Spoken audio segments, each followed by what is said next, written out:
हाय दोस्तों, मेरा नाम सलमान है और आज की इस वीडियो में मैं बात करूंगा इंडिफरेंस कर्व के बारे में। इस वीडियो में हम कुछ इसके स्टेप्स देखेंगे, जैसे कि इंडिफरेंस कर्व का क्या मतलब होता है, इंडिफरेंस कर्व जानने की ज़रूरत क्यों है, इंडिफरेंस कर्व के इम्पोर्टेंस क्या हैं और एग्जाम्पल ऑफ इंडिफरेंस कर्व। पहले ही आपको बता दूं कि इस वीडियो में मैं ये स्टेप्स आगे पीछे लेके चलूँगा ताकि आपका इस टॉपिक के ऊपर इंटरेस्ट रहे। उससे ये है कि आपको ये टॉपिक बहुत ही आसानी के साथ समझ आएगा। तो प्लीज़ इस वीडियो को एंड तक ज़रूर देखिएगा। और मज़ीद ये मेरी इकोनॉमिक सीरीज़ वीडियो में से एक है, जिसका लिंक मैं आपको डिस्क्रिप्शन में दे दूँगा। अगर आप चाहें तो वो सीरीज़ देख सकते हैं। तो आइए अपनी वीडियो की तरफ बढ़ते हैं। सबसे पहले तो मैं आप सभी से माफ़ी मांगना चाहूँगा अपनी राइटिंग के बारे में, क्योंकि काफ़ी अरसे से मैं लिख नहीं रहा हूँ, तो इसलिए मेरी राइटिंग शायद आपको समझ ना आए। अगर ना आ पाए तो मैं कोशिश करूँगा कि वीडियो में सब टाइटल्स दे दूँ ताकि आप बहुत आसानी से जो मैं बात कह रहा हूँ वो समझ पाएँ। तो सबसे पहले हम इंडिफरेंस कर्व के कॉन्सेप्ट को समझने की कोशिश करते हैं। देखिए, कोई सा भी टॉपिक क्यों ना हो, जब तक आप उसका कॉन्सेप्ट नहीं समझेंगे तब तक आप उसको बेहतरीन तरीके से डिफ़ाइन नहीं कर सकते। और मेरा वीडियो बनाने का हमेशा यही मकसद होता है कि जो टॉपिक हैं जिसको मैं कोशिश करके कवर कर रहा हूँ वो वक्ती तौर के लिए आपको याद नहीं रहे, बल्कि वो अरसा दराज तक, यानी कि बहुत लंबे अरसे तक, आप जब भी इंडिफरेंस कर्व आपके दिमाग में आए तो आप उस कॉन्सेप्ट को फ़ौरन रिकॉल कर लें, आपको याद आ जाए कि इंडिफरेंस कर्व क्या है।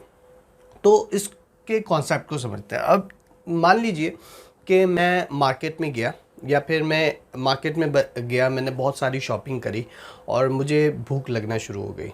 अब मुझे जब भूख लग रही है तो मैं क्या करता हूँ कि मैं एक रेस्टोरेंट में जाता हूँ। ठीक है, रेस्टोरेंट में मैं गया और मैंने देखा कि वहाँ पे मुझे बहुत सारे ऑप्शंस मिल रहे हैं खाने के। सही है, मुझे बिरयानी मिल रही है, बर्गर मिल रहा है, पिज़्ज़ा मिल रहा है और वेज फूड भी है और नॉन वेज फूड भी है। ठीक है, अब मेरे पास यहाँ पे दो ऑप्शंस जो मैं ज़्यादा शौक से खाता हूँ, वो मेरे पास पिज़्ज़ा है और बर्गर है। ठीक है, मेरे पास यहाँ पे ऑल्टरनेटिव फूड्स हैं, यानी कि ऑल्टरनेटिव, अगर मैं उस रेस्टोरेंट वाले से कहूँ कि मुझे पिज़्ज़ा चाहिए, वो कहता है कि भाई मेरे पास पिज़्ज़ा नहीं है, मेरे पास उसका ऑल्टरनेट जो है वो बर्गर मिल जाएगा आपको। ठीक है, यहाँ पे मुझे बर्गर मिल रहा है, पिज़्ज़ा नहीं मिल रहा, या फिर उसके पास दोनों हैं, पिज़्ज़ा भी है और बर्गर भी है। ठीक है, अब मैं एक आम इंसान हूँ तो मैं कहता हूँ कि मैं एक स्मॉल साइज़ का पिज़्ज़ा अगर मैं एक खाऊँ तो मेरी, या फिर मैं दो खाऊं तो मेरी भूख मर जाएगी। ठीक है, और बर्गर भी मैं अगर दो खाऊं तो मेरी भूख जो है वो ख़त्म हो जाएगी। ठीक है, अब मैं क्या करता हूं, मैं उसको ऑर्डर कर देता हूं, एक पिज़्ज़ा, ठीक है, और एक बर्गर। ठीक है, अब मैं एक पिज़्ज़ा खाऊंगा और एक बर्गर जब खाऊंगा तो क्या होगा, मेरी भूख मिट जाएगी। ठीक है, अब मैं इसकी सिचुएशन चेंज करता हूं, अब मैं यहाँ पे दो पिज़्ज़ा खा लेता हूं और ज़ीरो बर्गर कर देता हूं। ठीक है, अब मैंने जब दो पिज़्ज़ा खा लिए और बर्गर एक भी नहीं खाया, तब भी मेरी भूख मिट गई है। मतलब पर्पस क्या है, पर्पस ये है कि मेरी जो रिक्वायरमेंट है उसकी जो सेटिस्फैक्शन का लेवल, यानी कि जो मेरी भूख है उसकी जो सेटिस्फैक्शन का लेवल है वो दो पिज़्ज़ा खाना है या दो बर्गर खाना है या एक पिज़्ज़ा खाना है एक बर्गर खाना है। ठीक है, मैं सेटिस्फाइड हो जाऊंगा कि मैंने जो खाना खाया है वो उससे मेरा पेट जो है वो भर चुका है। तो अब यहाँ पे ये समझने वाली बात है कि अगर मैंने अब यहाँ पे मैंने पहले दो पिज़्ज़ा खाया, अब मैं ज़ीरो पिज़्ज़ा कर दिया, मैंने यहाँ पे दो बर्गर कर दिए, तब भी मेरी भूख जो है वो ख़त्म हो रही है। ठीक है, ये कॉन्सेप्ट आपको अपने जहन में बिठाना है, क्योंकि यही चीज़ हमारे को आगे वीडियो में जाके हेल्प आउट करेगी। ठीक है, अब इसके बाद क्या हुआ, ये जो हमारा कॉन्सेप्ट है इसको हम ग्राफ के ज़रिए दिखाते हैं। इंडिफरेंस कर्व में बेसिकली हम क्या करते हैं, हम ग्राफ के ज़रिए इस दोनों ऑप्शंस का सेटिस्फैक्शन लेवल दिखाते हैं दरअसल। ठीक है, इतनी बात उम्मीद है कि आपको समझ आ गई होगी कि ग्राफ के ज़रिए हम सेटिस्फैक्शन का लेवल दो ऑप्शंस के, जो हमारे पास दो ऑप्शंस हैं उसको हम ग्राफ के ज़रिए इंडिफरेंस कर्व में दिखाते हैं। यहाँ पे एक बहुत ही अहम पॉइंट है समझने वाला, वो ये है कि आप देखिए, जब मैं रेस्टोरेंट में गया तो पिज़्ज़ा और बर्गर मेरे पास दो ऑप्शंस थे। अब अगर आप इन दोनों चीज़ों को एनालाइज करेंगे तो इन दोनों प्रोडक्ट का इन दोनों चीज़ों का नेचर जो है वो एक ही है, ठीक है, नेचर एक ही, यानी कि पिज़्ज़ा खाने वाली चीज़ें और बर्गर भी खाने वाली चीज़ें, दोनों से पेट ही भरता है, ठीक है। ऐसा नहीं है यहाँ पे कि मैं पिज़्ज़ा, एक जगह मेरे पास पिज़्ज़ा है और दूसरी जगह मेरे पास कोल्ड ड्रिंक है। अब कोल्ड ड्रिंक से पेट तो नहीं भरता, आपकी प्यास बुझ सकती है या आपका हाजमा बेहतर हो सकता है। वैसे तो कोल्ड ड्रिंक अच्छी नहीं है सेहत के लिए, तो ऐसी ऑप्शंस दे रहा हूँ आपको कि पिज़्ज़ा है। अब मैं ऐसा नहीं करूँगा कि मैं एक पिज़्ज़ा ले लूँ और एक कोल्ड ड्रिंक ले लूँ। अब क्या हो गया, नेचर ऑफ प्रोडक्ट चेंज हो गई है। तो इन डिफरेंस कर्व में हम जो कर्व बनाते हैं वो जो है सेम नेचर की प्रोडक्ट होनी चाहिए लाजमी। यानी कि अब जो खाने वाली प्रोडक्ट है तो उसका जब ग्राफ बनेगा तो वो खाने वाली प्रोडक्ट से रिलेटिंग ही होगा। यानी कि अब जो बंदा सेटिस्फाई हो रहा है, अब जैसे कि मैं सेटिस्फाई तभी होऊंगा जब मेरा पेट भरेगा, और मेरा पेट किस चीज़ से भरेगा, खाने वाली चीज़ से, पिज़्ज़ा से या बर्गर से, या फिर कोई और भी चीज़ हो सकती है, बिरयानी हो सकती है, कुछ भी हो सकता है, ठीक है। उम्मीद है कि ये कॉन्सेप्ट आपको समझ आ गया होगा। अब हम बढ़ते हैं अपने पहले सवाल की तरफ, जो है what is meant by I.C, यानी कि इनडिफरेंस कर्व, या IC भी कुछ लोग लिखते हैं, इनडिफरेंस कर्व। इनडिफरेंस कर्व का मतलब क्या है, ठीक है। इसकी एक छोटी सी डेफिनेशन है, और डेफिनेशन अगर आपने कॉन्सेप्ट समझ लिया तो डेफिनेशन आपके लिए समझ ले हलवा है, बस हलवा है, आपको उठाना और खाना है। कि an indifference curve is a graphical representation, इस लफ्ज को याद रखिएगा, graphical representation of a combined product. Indifference curve basically एक ग्राफिकली रिप्रेजेंटेशन है, यानी कि हम ग्राफिकली बताते हैं किसी भी ख़ास बंदे के बारे में कि अगर हमने उसको दो ऑप्शन दिए, यानी कि जिस तरह मैंने आपको एग्जांपल दी थी कि मैं जब रेस्टोरेंट में गया, मुझे पिज़्ज़ा मिला या बर्गर मिला, अब मैं बर्गर खाऊं या पिज़्ज़ा खाऊं, जो मेरा पर्पज़ है वो है मुझे अपना पेट भरना है, ठीक है। अब मुझे बर्गर मिले खाने के लिए या पिज़्ज़ा मिले, मुझे कोई फ़र्क नहीं पड़ेगा, मैं खा लूँगा, ठीक है। अब इस सिचुएशन को हम जब ग्राफिकली दिखाएंगे उसे हम कहेंगे इनडिफरेंस कर्व, ठीक है। अब इसके बाद that gives similar kinds of satisfaction to a consumer thereby making them indifferent. Indifferent इसका मतलब होता है लाताल्लुकी।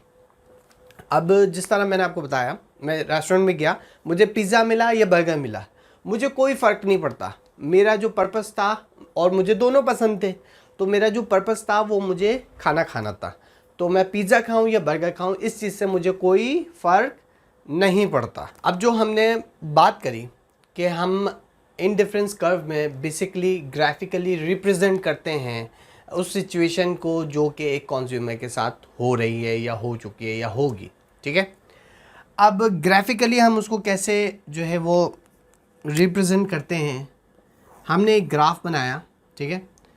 अब इसमें हमारे पास एक आ गया y एक्सेस और एक आ गया x एक्सेस, ठीक है। अब यहाँ पे आपकी जो भी यूटिलिटी आप रखना चाहते हैं वो आप रख सकते हैं। जैसे कि मैंने कहा था कि मैं यहाँ पे रखूँगा पिज़्ज़ा और यहाँ पे मैंने रखा बर्गर, ठीक है। ये आ गया 1 और ये आ गया 2, ये आ गया 1 और ये आ गया 2, ठीक है। अब यहाँ पे एक चीज़ समझने वाली है कि जब भी मैं दो चीज़ खाऊंगा कोई सी भी, मेरा पेट भर जाएगा, यानी कि मेरा सेटिस्फैक्ट्री लेवल कंप्लीट हो जाएगा। अब मैं चाहे वो 2 बर्गर खाऊं, चाहे वो 2 पिज़्ज़ा खाऊं, चाहे वो 1 बर्गर खाऊं या 1 पिज़्ज़ा खाऊं, मेरा सेटिस्फैक्ट्री लेवल मीट कर जाएगा, जो मेरी डिमांड है वो हो जाएगी पूरी, ठीक है। अब इसको हम ऐसा समझते हैं कि मैं पहले दिन गया रेस्टोरेंट में और मैंने पहले दिन जाके 2 पिज़्ज़ा खा लिए, ठीक है। 2 पिज़्ज़ा खाए, पेट भर गया, घर आ गया।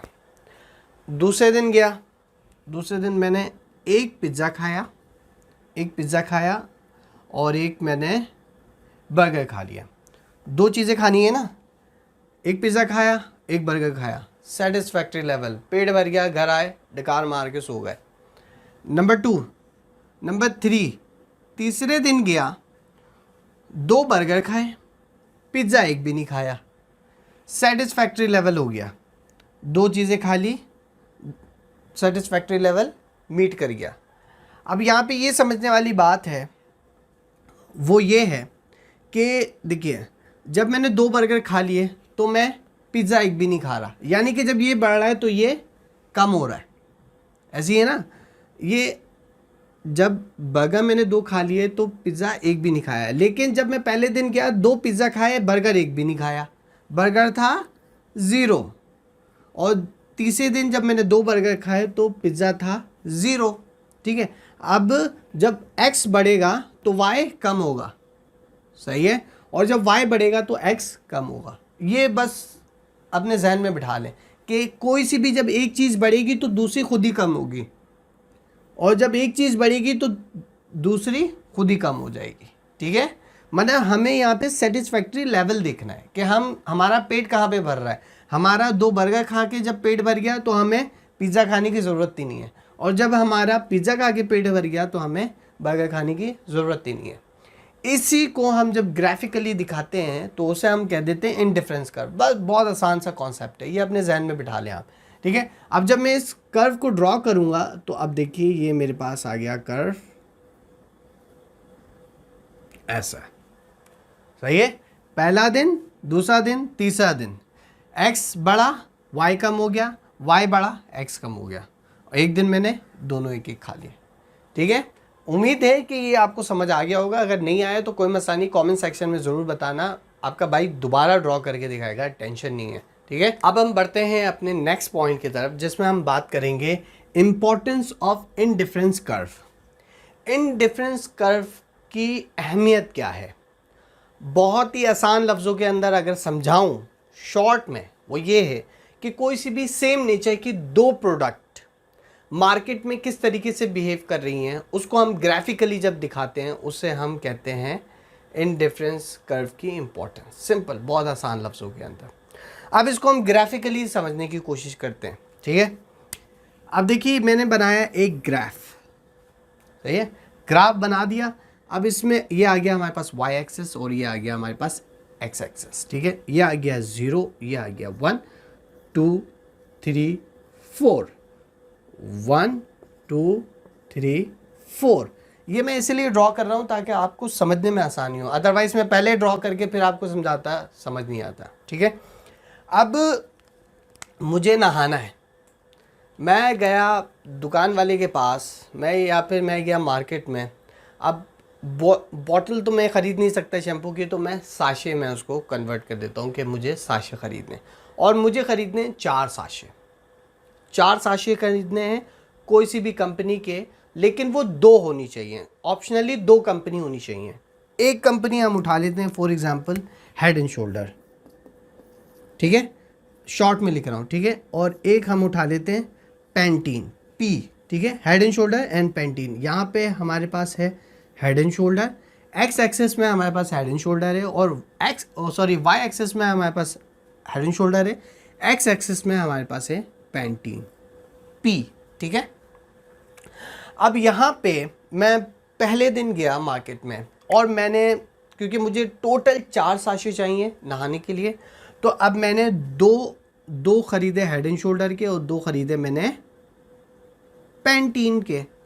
ठीक है, दूसरे दिन मैं मार्केट में गया, दूसरे दिन मैंने क्या किया, मैंने 3 ख़रीदे हेड एंड शोल्डर के और 1 ख़रीदा उसका पैंटीन का। अब यहाँ पे ये बात नोट करने वाली है जो मैंने आपको पहले समझाई कि देखिए, अब एक्स एक्सिस जब बढ़ा, जब यहाँ पे 3 क्वांटिटी आ गई तो ऑब्वियसली मुझे 4 चाहिए थे, तो यहाँ पे वाई एक्सिस जब बढ़ा तो एक्स एक्सिस कम हो गया, यानी कि पैंटीन 1 हो गया और 3 जो है हेड एंड शोल्डर हो गए, तो टोटल 4 साशे मेरे पास आ गए। तीसरे दिन गया, अब मैंने बोला यार हेड एंड शोल्डर मज़ा नहीं कर रहा, तो फिर मैंने क्या किया, मैंने कहा पैंटीन ही अच्छी क्वालिटी के, तो तीसरे दिन मैंने क्या किया, मैंने 4 जो है खाली पैंटीन के साशे ख़रीद लिए। अब मेरी रिक्वायरमेंट थी 4 साशे ख़रीदना, 4 साशे ख़रीदे मैंने पैंटीन के ही, मेरी रिक्वायरमेंट फुलफ़िल हो गई। ठीक है, अब जब मैं ग्राफ बनाऊंगा इसका, तो अब देखिए ये मेरे पास आ गया ग्राफ बन गया। अब यहाँ पे जब आप टोटल करें, अब मैं मार्केट के हिसाब से, इंपॉर्टेंस के हिसाब से बात कर रहा हूँ, ठीक है। अगर आप इसको टोटल करें, देखिए पहले दिन मैंने 2 ये ख़रीदे, ठीक है, पैंटीन के 2 आ गए, उसके बाद मैंने 4 ये ख़रीदे तीसरे दिन, तो मेरे पास पैंटीन के टोटल साशे कितने हो गए, 2 और 4 6। मैंने 3 दिन के अंदर 6 साशे समझ लें पैंटीन के ख़रीदे, ठीक है। अब बल्कि 6 नहीं, सॉरी 2 ये ख़रीदे, फिर तीसरे दिन 1 ख़रीदा था, सॉरी मेरे पास 7 साशे हो गए, ये 7 साशे पैंटीन के हैं, ठीक है। अब जब मैं दूसरे दिन गया, मतलब जब मैं टोटल करूँगा हेड एंड शोल्डर के, तो मेरे पास 3 साशे मैंने हेड एंड शोल्डर के एक दफ़ा ख़रीदे, ठीक है। फिर 2 मैंने एक दफ़ा ख़रीदे, तो मेरे पास टोटल कितने हो गए हेड एंड शोल्डर के 5 साशे। तो अब कोई सा भी शख्स बता सकता है कि हेयर की प्रोडक्ट में कंपैरेटिवली जब 2 हम प्रोडक्ट का कंपैरिजन कर रहे हैं, तो हेड एंड शोल्डर और पैंटीन में, तो पैंटीन के साशे ज़्यादा बिक रहे हैं। तो अब मार्केट के जो एनालिसिस्ट होते हैं, जो मार्केट को एनालाइज करते हैं, वो कहेंगे कि भाई पैंटीन के साशे ज़्यादा बिक रहे हैं। तो अब पैंटीन के साशे जब ज़्यादा बिक रहे हैं, तो वो हो सकता है कि गवर्नमेंट पैंटीन के साशे के जो प्राइस हैं उसके ऊपर टैक्स लगा दे। मतलब मार्केट को समझने की बात कर रहा हूँ, हो सकता है पैंटीन के साशे पे जो है उसके प्राइस बढ़ जाए, या उसके ऊपर टैक्स ज़्यादा लग जाए, या फिर हो सकता है गवर्नमेंट चाहे कि पैंटीन के साशे ज़्यादा बिकें, क्योंकि उसमें प्रॉफिट ऑफ मार्जिन जो है वो गवर्नमेंट के टैक्सेस जो है वो ज़्यादा हैं, तो गवर्नमेंट उसको सब्सिडाइज कर ले, या कुछ भी XYZ कुछ भी कर सकती है। तो अब देखिए इंडिविजुअल लेवल पे, यानी कि मैं अपनी ख़ास बात कर रहा हूँ, मेरे लेवल के ऊपर ये पता चल गया कि भाई हेड एंड शोल्डर और पैंटीन के मुकाबले जब मैं नहाता हूँ तो मैं पैंटीन के साशे ज़्यादा इस्तेमाल कर रहा हूँ। इंडिविजुअल लेवल की बात हो रही है यहाँ पे, ठीक है। तो उम्मीद है कि आपको समझ आया होगा। अगर आपको समझ नहीं आया तो कोई मसला नहीं, कमेंट सेक्शन में बताना, दोबारा समझा देंगे, टेंशन नहीं है, इसके ऊपर दोबारा वीडियो बना देंगे, टेंशन नहीं है। बस पर्पस है कि आपको बात समझ आ जाए। अब बात करते हैं कि why we need to understand indifference curve. Indifference curve हमें समझने की ज़रूरत क्यों है।